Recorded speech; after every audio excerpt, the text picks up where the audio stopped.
hear me? You mentioned 52 species in single habitat. Yes, I heard you. So this is what I have been told by scientists, but I mean, I don't know whether we can prove it. But Mr. Mendes Wickramasinghe is the one that mentioned it to me. Whether it's proven, I can't really be sure.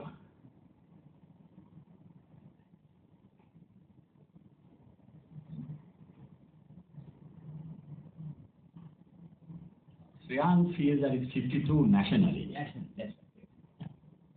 I think by India companies to study on that, right? Okay. And can do that, yeah. Thanks for pointing.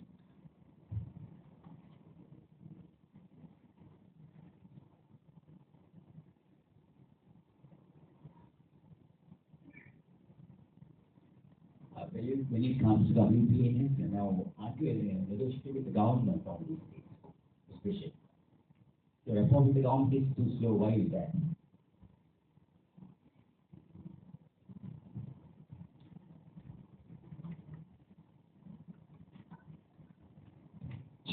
Okay. So government and WNPH relationship is a complex one. We partner the government very closely. Jehan particularly leads some of the work to actually support rangers with kids. WNPH does an insurance scheme for the DWC staff, funded by donors and us, outside of what government does for them. And so there's a lot of things that we do to support the government-led initiatives. But we are also a bit of a watchdog. You find us in court quite often with government. We were the ones who led the objections to the Mana windmills recently, and Supreme Court ruled in our favor. So we play the role of both a partner and a watchdog. So I think we will change hats depending on the situation. Important in this initiative is that, as you saw, the locations of the endemics are way outside where the state has conservation land.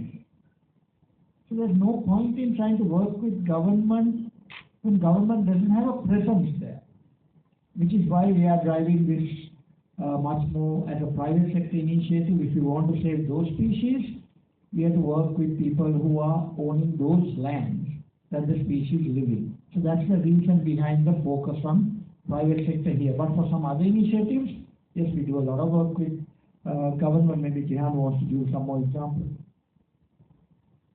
That's a loaded question. But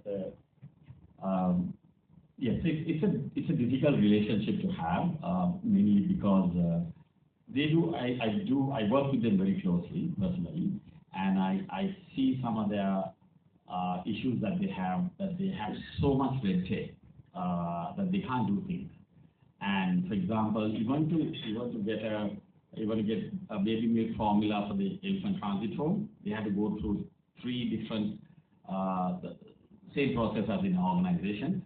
Get quotations, but then they don't get the quotations, and once they get something, they can't clear it. They don't have money to clear it, or they don't get approval to clear it. So there is so many different varying constraints that they have that it's sometimes easier for a private sector organization to work and get it done.